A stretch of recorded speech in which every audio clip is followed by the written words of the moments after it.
In 1930, while transcribing her diary from her homesteading years in 1884 to 1889, Hettie Anderson wrote that she and her husband, Newt, left a comfortable life in Illinois to homestead in northern Nebraska on the South Dakota border.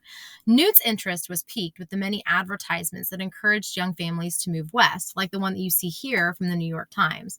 When they picked up and moved away from Hettie's family in Illinois, she was only 25 years old with 4 young children, the oldest being 8 and the youngest being only 1 year old.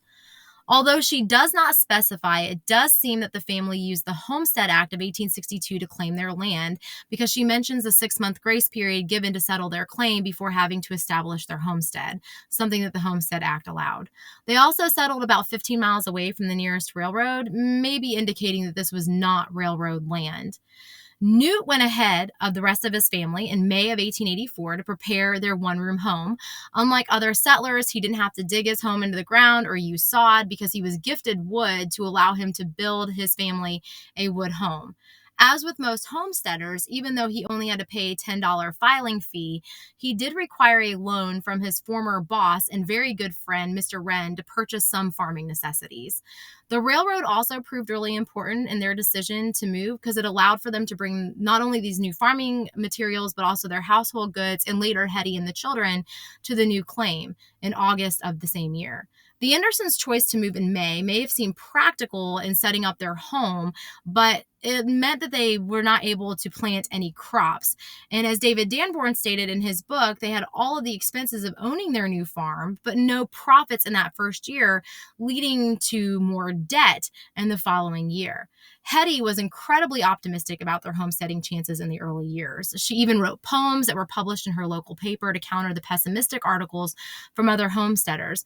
As with other homesteading wives, she was lonely, but the loneliness was assuaged when her sister and brother-in-law, Emma and Horace, moved about a year later to a homestead close by, just a little over half a mile away. Too far away for daily visits, but close enough for somewhat frequent visits. But her parents also ended up moving there at some unspecified time. So like other homesteaders, this kind of becomes a family affair. Again, as with most other homesteaders, despite the hard work on the farm, Newt was forced to get additional jobs to help make ends meet. He took on a job as a mail carrier about 10 to 15 miles away from his homestead.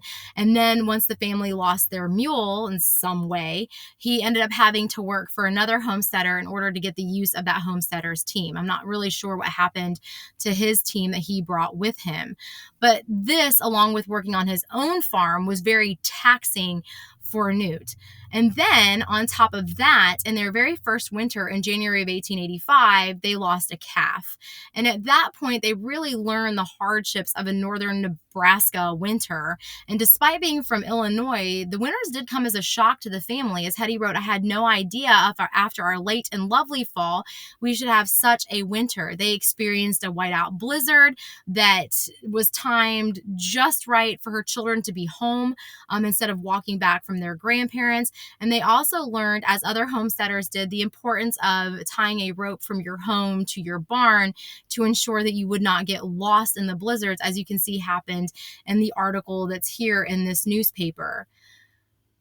Hettie's next journal entry is dated 1889. This is the year the family threw in the towel and abandoned their homestead. Hettie declared, "Homesteading is anything but what we had pictured.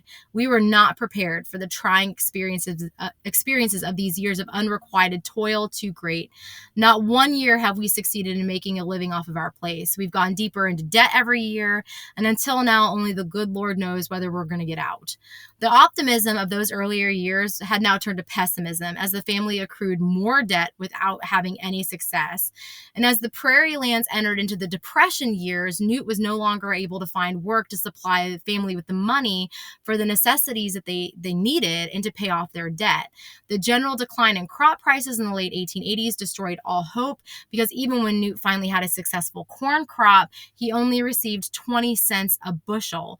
World supply and demand, and according to Milton Friedman, American deflationary policies hit farmers at an estimated 3% deflation per year.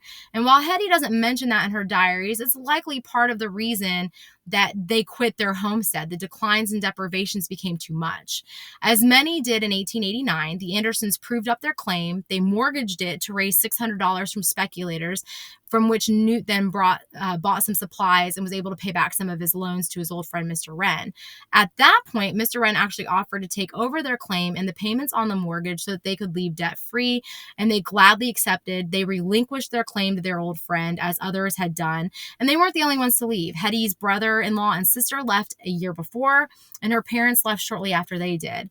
The Andersons' story is typical of many homesteaders in the postbellum years. The lure of cheap land and opportunity drew them into the plains, but their inexperience, mixed with years of bad luck, left them destitute and defeated. Unlike so many others, they were able to leave their claim debt-free, to rebuild their lives comfortably in a more populated area. But she ends her diary with this: "I will now close this chapter of my life. I have written much and hope these experiences may prove interesting and helpful to some who may come after me."